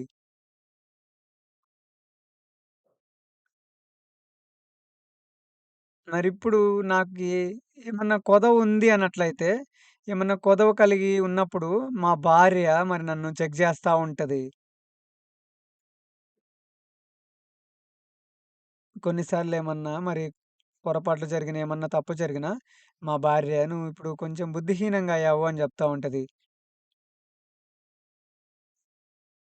నేనిప్పుడు ఆమెతో ఏమన్నానంటే, "ఓకే. ఓకే. నేను బుద్ధిహీనుడినన్నప్పుడు, ఓకే. నువ్వు గ్రహించావు గదా! ఇప్పుడు బుద్ధిహీనుడు అని. అయితే ఇప్పుడు నువ్వు బుద్ధిహీనుడు గాదు" అని జెప్తా ఉంటది మా భార్య. మరి ఆ హాస్పిటల్‌లో దేవుడు ఒక విషయం నన్ను ఏంటిది గ్రహించే విధంగా జేశాడు అనంటే, నేను మీకు ఈ విషయం జెప్పాను గదండీ! ప్రతి సంవత్సరము ఏదైతే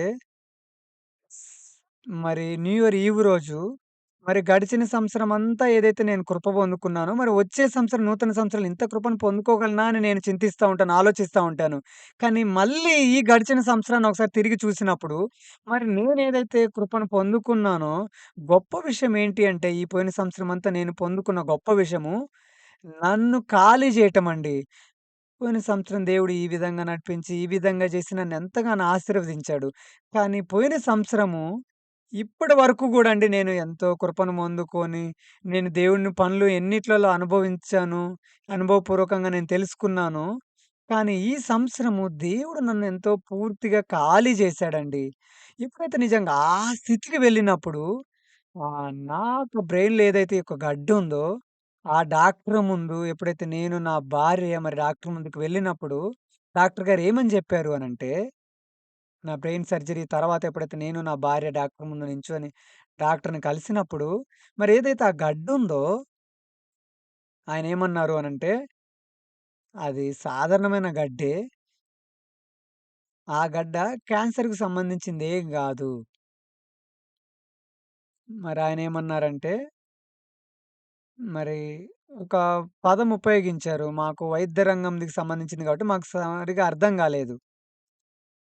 మరి దేవుడు మరి ఖాళీ జేసిన తర్వాత ప్రతి విషయం పట్ల నాకు కృతజ్ఞతగా ఉందండి. నేనెప్పుడైతే ఆ సర్జరీకి వెళ్ళానో, మరి సర్జరీ అయిపోయిన తర్వాత 2 వారాల తర్వాత మరి దగ్గర దగ్గర 10 రోజులండి. నేను హాస్పిటల్‌లో అడ్మిట్ అయ్యాను. మరి 2 వారాలు అయిపోయిన తర్వాత నేను బయటికి రావచ్చు. కానీ నేను దానికంటే ముందు సంఘానికి దీని గురించి నేను వివరించలేదు. ఎందుకంటే నా స్టైల్ ఎలా ఉంటదంటే, నేనేమన్నా కష్టాల్లో ఉన్నప్పుడు నేనేమి దాన్ని ప్రకటన ఇవ్వను. ప్రకటించను సంఘంలో. మరి ఈసారి నా బలహీనత, నా కొదవలు మరి మరోవైపు జూసినప్పుడు, మరి ఇది ఎటువంటి పరిస్థితి అంటే, మరి సంఘంలో నేను కృపను పొందుకున్న ఒక స్థితి. అదేదో ప్రతిసారి మరి ఏదో మరి ఒక నడిపించే వ్యక్తిగా, లేపోతే ఒక గైడ్ చేసే వ్యక్తిగా ఈ విధంగా నించుంటానని గాదు. ఎప్పుడైతే నా దగ్గర బలహీనతలున్నప్పుడు సంఘం నుంచి ఎంతో ఎక్కువ ప్రేమను పొందుకోగలిగాను. మరి సంఘం యొక్క కృప, మరి సంఘం యొక్క ప్రేమను మరి ఇంకా నేను పొందుకోవడానికి ఒక అవకాశంగా మారింది. మరి ఈ సంవత్సరం ఎప్పుడైతే నేను వెనక్కి తిరిగి చూసినప్పుడు, దేవా! నిజంగా ఈ సంవత్సరమంతా గూడా నాకు నన్ను ఖాళీ జేసే ఒక జీవితాన్ని నేర్పించావు. మరెప్పుడైతే నేను సహోదరి, సహోదరులను చూసినప్పుడు నిజంగా దేవుడి యొక్క పనులు నిజంగా అనుభవించటము, దేవుడు ఆశీర్వదించడం ఇవన్నీ నిజంగా కృపలే నేను కాదనట్లేదు. కానీ దేవుడు నన్ను ఖాళీ చేసే ఒక కృపను అనుగ్రహించారు.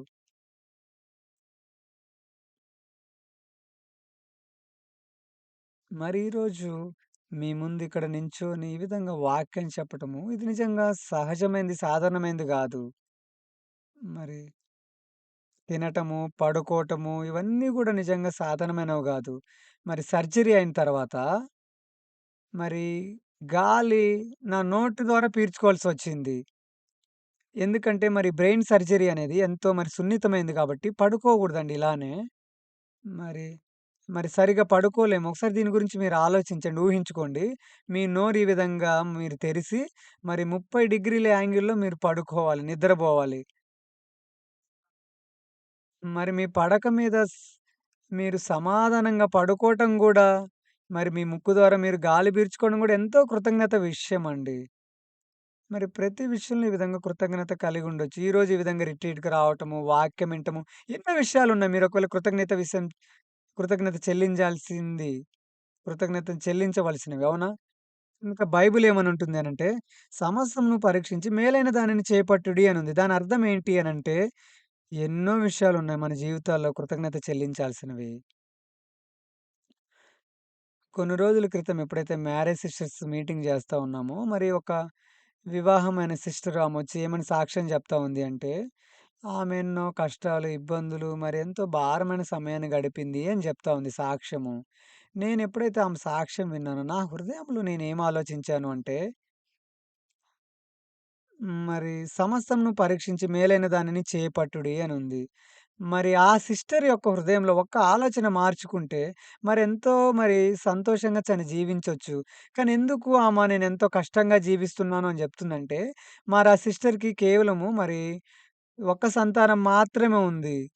మరి ఒక్క పిల్లోడు మాత్రమే ఉండటం కారణం చేత ఎంతో బాధ, లేపోతే నొప్పి మరి నాకెంతో నొప్పిగా ఉంది అని జెప్తా ఉంది తను సాక్ష్యం జెప్తున్నప్పుడు. మీరందరూ గూడా మరామేదైతే మరి ఒక్క సంతానం కలిగుందో, మరి ఎంతో అందంగా, మరెంతో ముద్దుగా ఉంది. చాలా మంది ప్రజలకి పిల్లలే ఉండరసలకి. ఒకవేళ ఆ మార్గంలో మనం ఆ విధంగా ఆలోచించినట్లయితే, మరి ఒక్క సంతానం కలిగున్నోళ్ళు ఎంతో కృతజ్ఞత చెల్లించాలి గదండీ!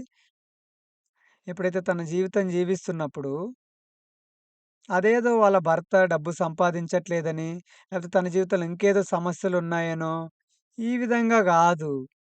తను తన సంతానం ఏదైతే ఒక్క కొడుకున్నాడో చాలా త్వరగా మరి ఆ సంతానాన్ని మరి పెంచి, మంచిగా చదివించి, సంఘంలో ఏదైనా మరి ఫారెన్ స్టూడెంట్స్‌కి ఇన్‌చార్జ్‌గా ఉంటే, ఈ విధంగా కృతజ్ఞత కలిగి ఉండుండొచ్చు. కానీ ఏదైతే తన హృదయంలో ఒక ఆలోచన ఉందో, దాని ద్వారా మరి అదే తన జీవితంలో నొప్పిగా మారింది. ఆ ఒక్క ఆలోచన తను అంగీకరించడం ద్వారా. నేను ఆమెకి మరొక మెటల్ ప్లేట్ ఇచ్చానండి. దానిపైన నేను మరి ఒక 2 లైన్‌లు మాటలు రాసిచ్చాను. మరి ఈరోజు మీ అందరి కోసం మెటల్ ప్లేట్స్ తీసుకొని రాలేకపోయాను. అందుకే నేనిక్కడ పీపీటీలో రాసాను. మరి నీ దగ్గర లేని విషయాలు ఏవైతే ఉన్నాయో వాటి కోసం మీరు ఫిర్యాదు చేయొద్దు. మీరేదైతే కలిగి ఉన్నారో వాటి పట్ల మీరు సంతృప్తి కలిగి, సంతోషం కలిగి ఉండండి.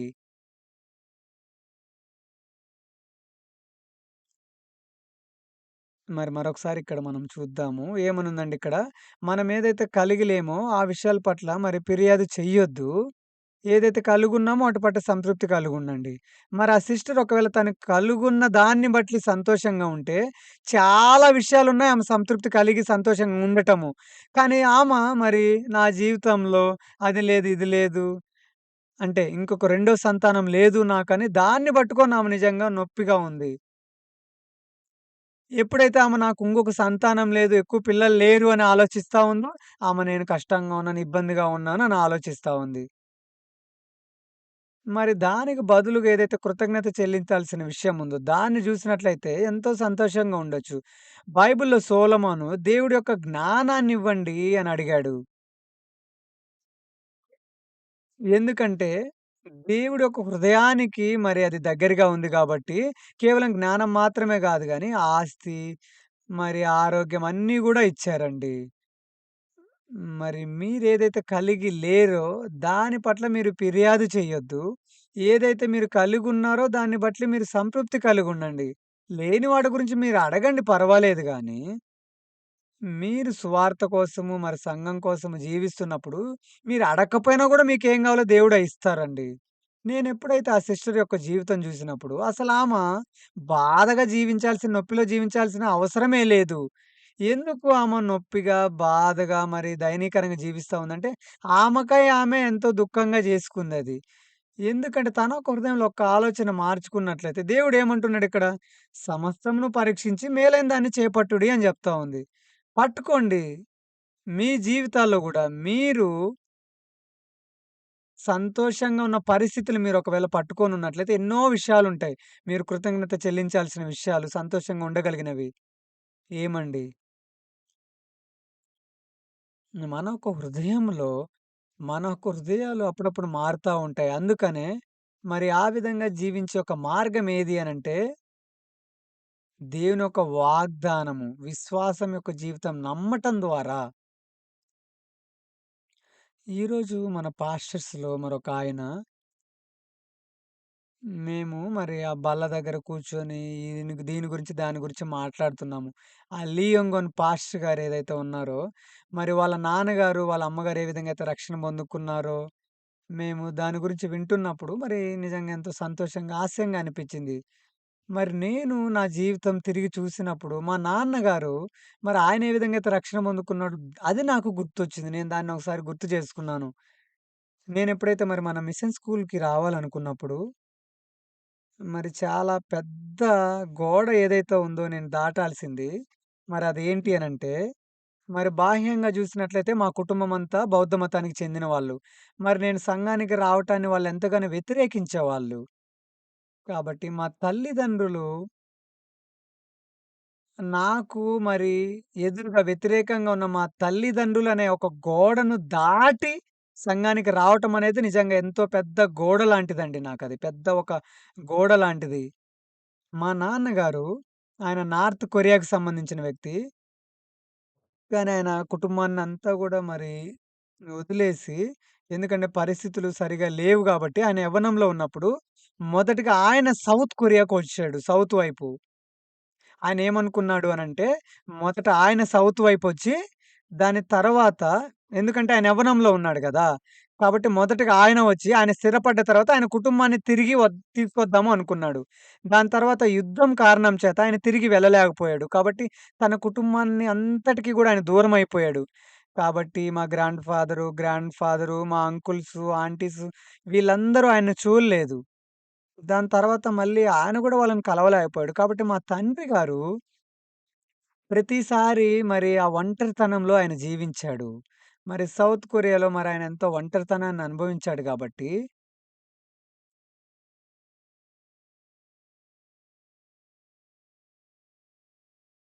మరి ఇంతకుముందు మీ యొక్క కుటుంబాల్ని కనుగొనండని 'movement to find your families' అని ఒక ప్రోగ్రామ్‌ని ఏర్పాటు జేశారు. మరి ఆ సమయంలో మరి మన కుటుంబ సభ్యుల్ని కలవచ్చు. అందరూ గూడా వస్తారు వాళ్ళ కుటుంబ సభ్యుల్ని ఎదుర్కొంటూ. మరి అక్కడికి మా నాన్నగారు వెళ్ళలేదు. చాలా మందిని మా నాన్నగారికి చెప్పారు. "నువ్వు గూడా ఎళ్ళు మీ బంధువులను కలవచ్చు" అని.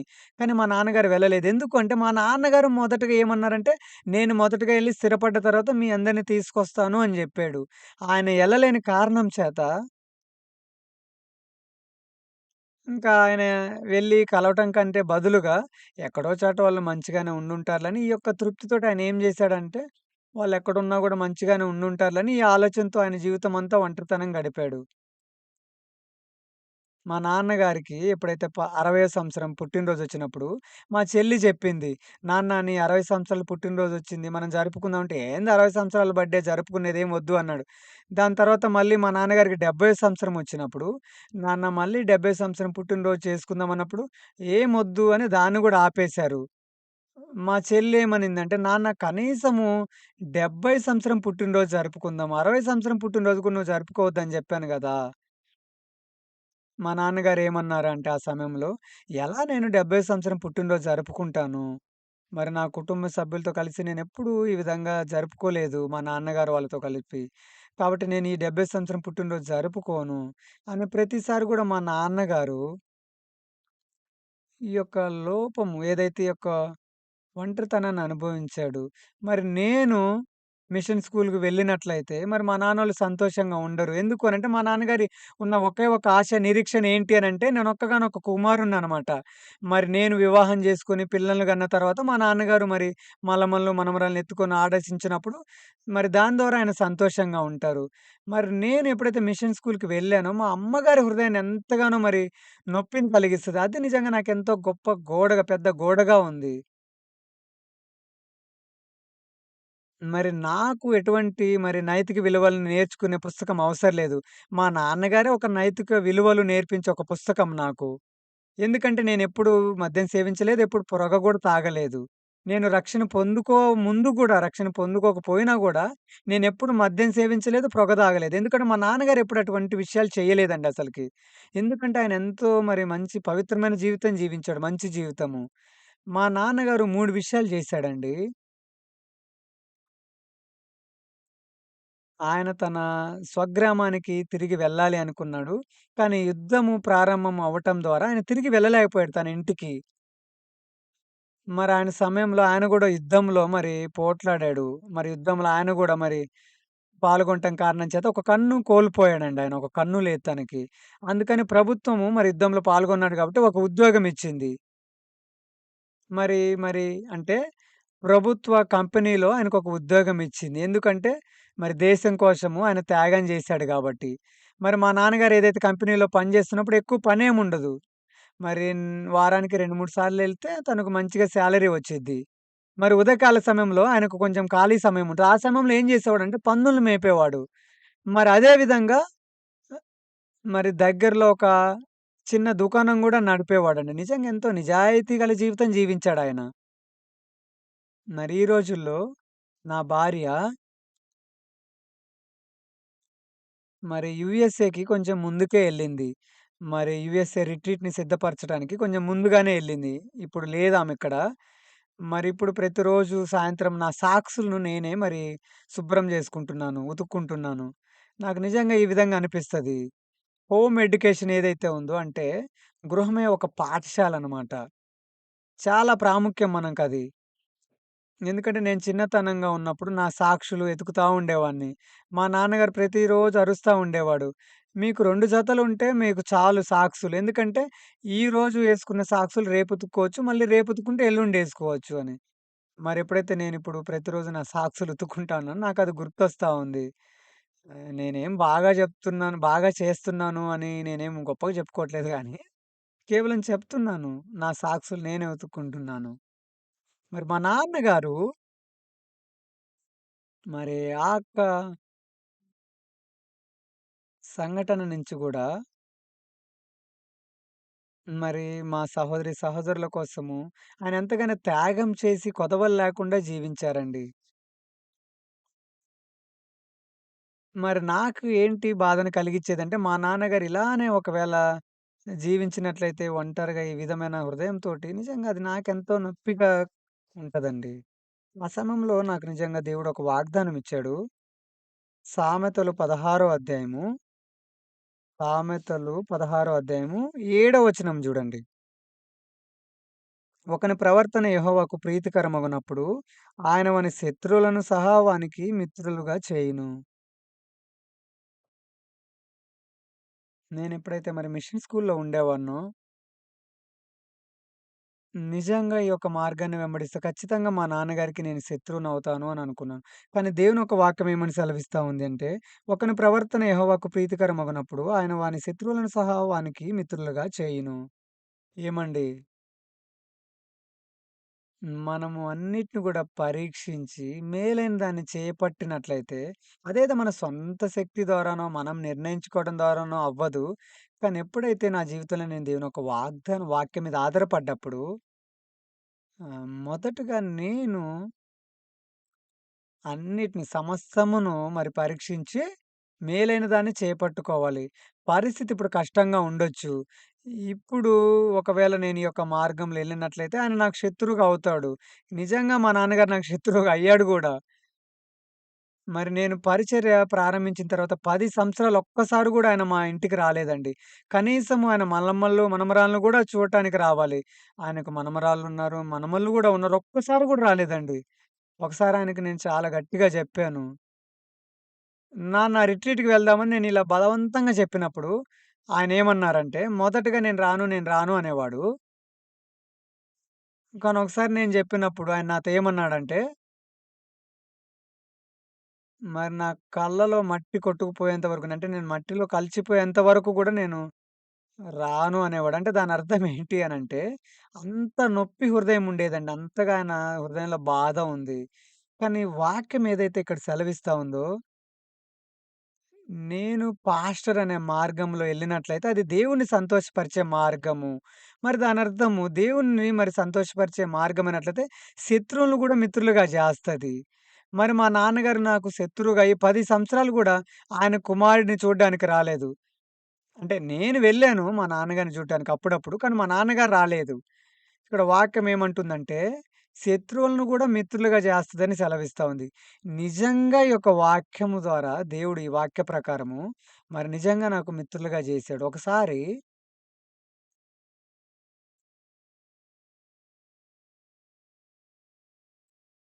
మరి ఉదయకాల సమయంలో నేను వాక్యం వింటా ఉన్నాను. మత్తయి సువార్త 18 అధ్యాయం మీరు చూసినట్లయితే ఆ వాక్యం నేను చదువుతా ఉన్నాను. మత్తయి సువార్త 18 అధ్యాయము 18 వచనము. భూమి మీద మీరు వేటిని బంధింతురో అవి పరలోకమందును బంధింపబడును. మత్తయి సువార్త 18, 18 అండి.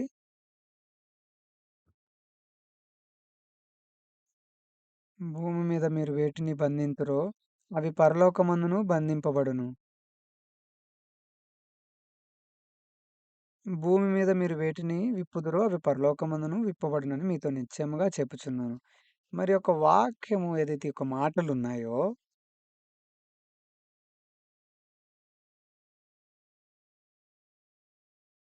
ఇంకొక లేఖన భాగం గూడా ఉంటదండి. ఏంటి అనంటే, మీరా పర్వతాన్ని చూసి మరి అది వెళ్ళి ఆ యొక్క సముద్రంలో పడవేయబడాలి అని అన్నట్లయితే, మరి ఆ పర్వతం వెళ్లి సముద్రంలో పడిద్ది అని ఉంటది. నేనెప్పుడైతే ఆ మాటలు విన్నప్పుడు నా హృదయంలో నేను ఆమేన్ అని చెప్పను. నా హృదయంలో ఇదసలు అర్థం లేనిది. ఏ విధంగా ఒక పర్వతం ఎళ్లి సముద్రంలో పడిద్ది అని నేను జెప్పేవాడిని, అనుకునేవాడిని. నన్ను నేను అడిగాను ఆ సమయంలో, "నువ్వు దేవుడిని నమ్మవా? దేవుడు మరి భూమి, ఆకాశంను సృజించారు. మరి ఆయన పర్వతాలు మరి కదిలించి, ఆ పర్వతం వెళ్లి సముద్రంలో పడాలి అన్నట్లయితే ఎందుకు జరగదు? దేవుడు చెప్పినట్లయితే ఖచ్చితంగా ఏమైనా గూడా జరిగిద్ది. మరి నా హృదయంలో కూర్చున్న పెద్ద పర్వతం ఏదైనా ఉందా అంటే, మా నాన్నగారి రక్షణ విషయం. 10 సంవత్సరాలుగా నిజంగా ఆయన దేనికి గూడా ఒప్పుకునేవాడు గాదు. అంగీకరించేవాడు గాదు. ఆయనేమని జెప్పేవాడంటే, "నా శరీరము మట్టిలో కలిసేంత వరకు కూడా నేను వినను" అనేవాడు. అది నాకు పెద్ద పర్వతంలాగుండేదండి. ఒకవేళ దేవుడు ఒక పర్వతాన్ని జూసి సముద్రంలో మరి పారాలి, వెళ్ళాలి, సముద్రంలో పడాలి అని అనుకున్నట్లయితే, మరి ఆ సముద్రంలో మరి ఒక పర్వతము పడాలనుకున్నట్లయితే దేవుడికేం సమస్య లేదన్నట్లయితే, మరి దేవుడు ఖచ్చితంగా మా నాన్నగారికి గూడా రక్షణ ఇస్తారు. మరొక రోజు నేను మా నాన్నగారిని కలిసి రిట్రీట్‌కి వెళ్దాం పదా అని జెప్పాను. నేనెప్పుడైతే ఆయన్ని కొంచెం బలవంత పెట్టానో ఆయనేమన్నారంటే, "నువ్వెప్పుడు నా దగ్గర నుంచి వినలేదు. నేనెందుకు నీ మాట వినాలి? నేను రాను" అన్నాడు. కానీ నా హృదయంలో ఆయన ఎంతగానో నేను రాను, నేను హాజరవ్వను అని ఉన్నప్పటికి కూడా, నేనెప్పుడైతే కారులో మరి తిరిగి ఇంటికి వస్తున్నప్పుడు నేనేమి నిరుత్సాహపడలేదు. ఎందుకంటే నా హృదయంలో నేనేమనుకున్నానంటే, నా హృదయంలో ఏముంది అనంటే, జనవరి 1 తారీఖు మరి పాస్టర్ పార్క్ గారు ఉదయకాలపు ఆరాధనలో ఆయన వాక్యం జెప్పారు. ఆ సమయంలో మేము స్టూడెంట్స్ క్యాంప్ చేస్తా ఉన్నాము. ఆ స్టూడెంట్స్ తోటి ఆయన ఏమని జెప్పారు అనంటే మాట్లాడుతున్నప్పుడు,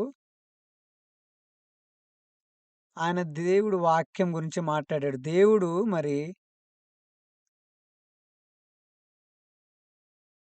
మరి పెద్ద నక్షత్రాలను చేశాడు దేవుడు. మరి ఎంత చీకటి పరిస్థితి అయినప్పటికి గూడా మరి అక్కడ వెలుగనేదుంది క్రైస్తవులకి. నేను మరి మా నాన్నగారికి రిట్రీట్‌కి తీసుకురావాలని ఎంత ప్రయత్నించినా గూడా మరి అది జరగలేదు. కానీ ఎప్పుడైతే పరిస్థితులను జూసినప్పుడు నా హృదయంలో మరి వాగ్దానం యొక్క వెలుగు మరి కాంతివంతంగా వెలుగుతా ఉంది. నా హృదయంలో ఉన్న పరిస్థితి నిజంగా ఏం చీకటిగా అవ్వలేదు. ఎందుకంటే నా హృదయంలో ఎంతో వెలుగు కలిగున్నాను. ఆ పరిస్థితిని చూసి నేనేం నిరుత్సాహపడలేదండి. నేను మళ్ళీ వెళ్ళాను. నేను మా నాన్నగారిని కలిసాను. ఆయన మా నాన్నగారిని చూసినప్పుడు ఎంతో ధైర్యంగాన, గట్టిగా "నేను రాను. నువ్వెప్పుడు నా దగ్గర నుంచి వినలేదు. నేనెందుకు వినాలి నీ దగ్గర నుంచి" అని ఇలా ఎంతో ఆయన గట్టిగా తునీకరిస్తా ఉన్నారు. కానీ నా హృదయంలో నేనేం నిరుత్సాహపడలేదు, చీకటిగా అవ్వలేదు. ఎందుకంటే నా హృదయంలో ఆ వెలిగే నక్షత్రాలు ఎంతో గొప్ప వెలుగునిచ్చే ఆ నక్షత్రం ఉందండి.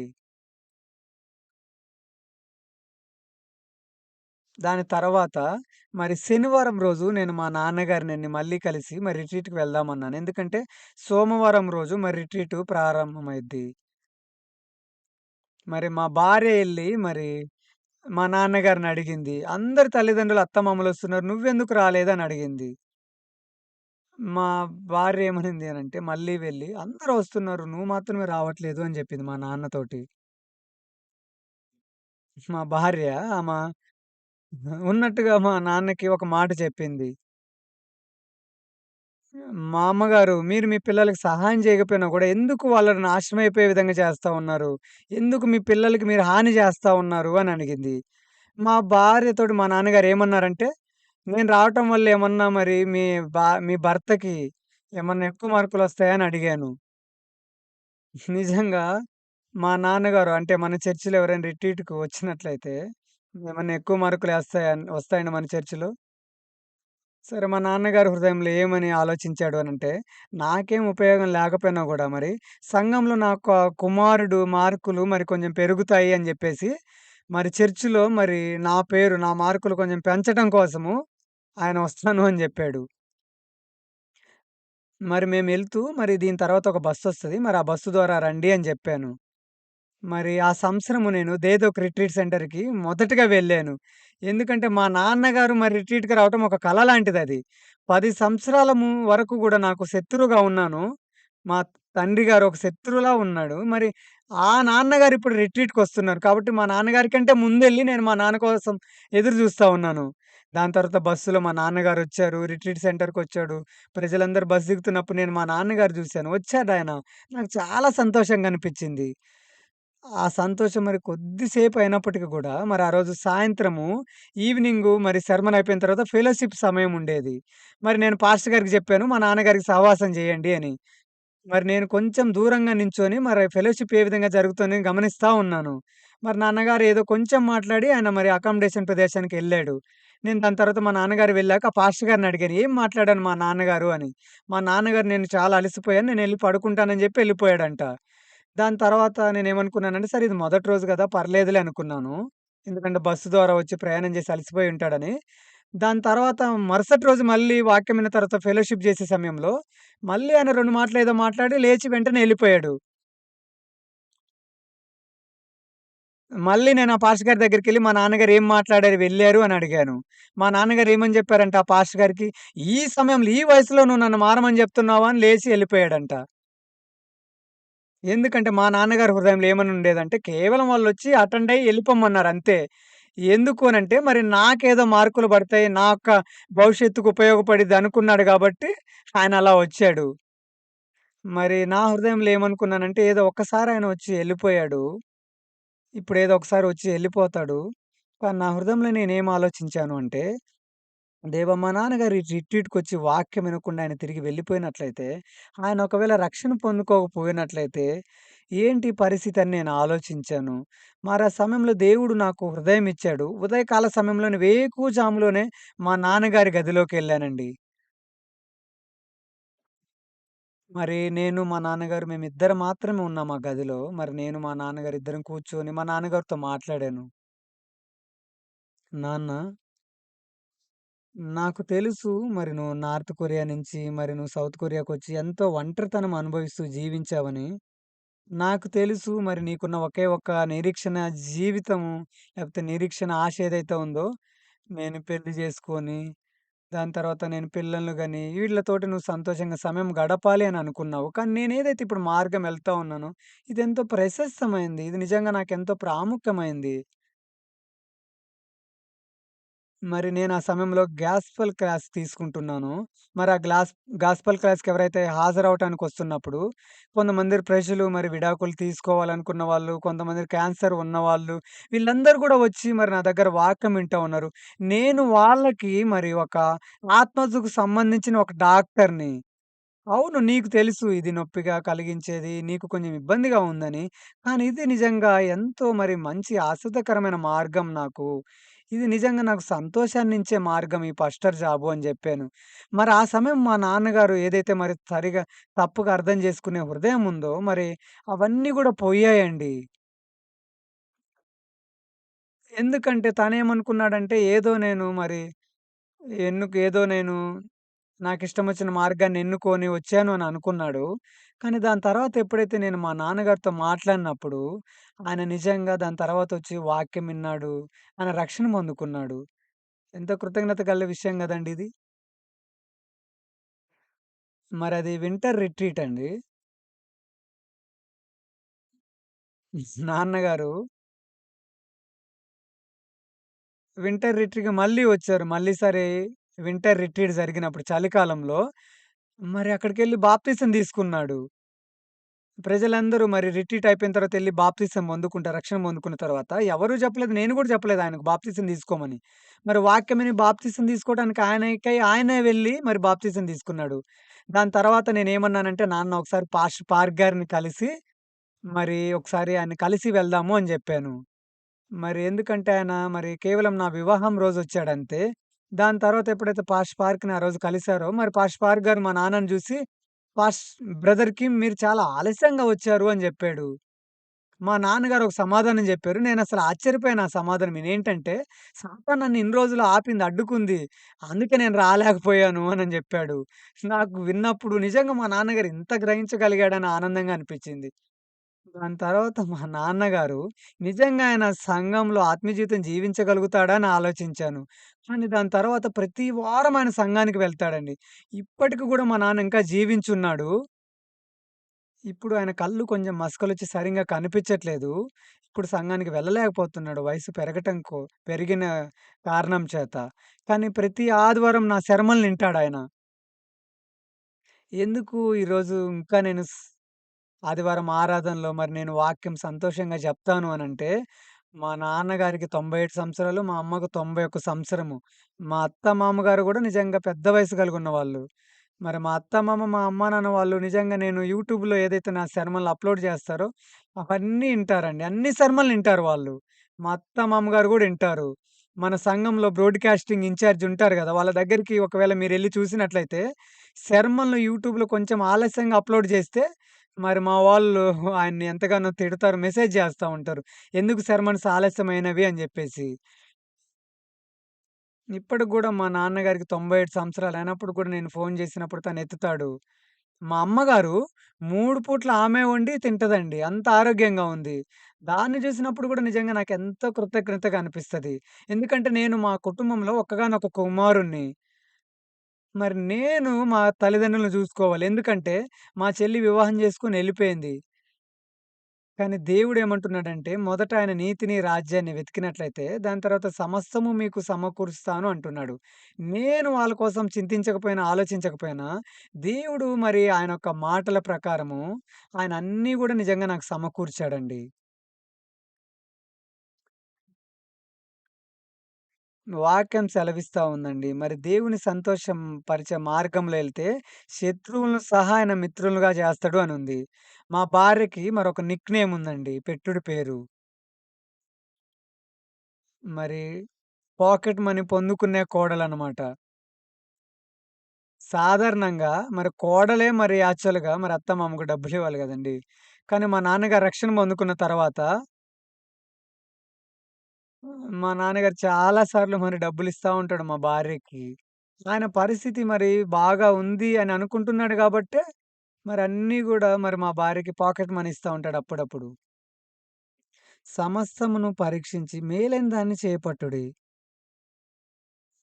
మీరేం చేయొద్దు అండి. మీరు లేని వాటి గురించి మీరు నిజంగా ఫిర్యాదు చేయొద్దు.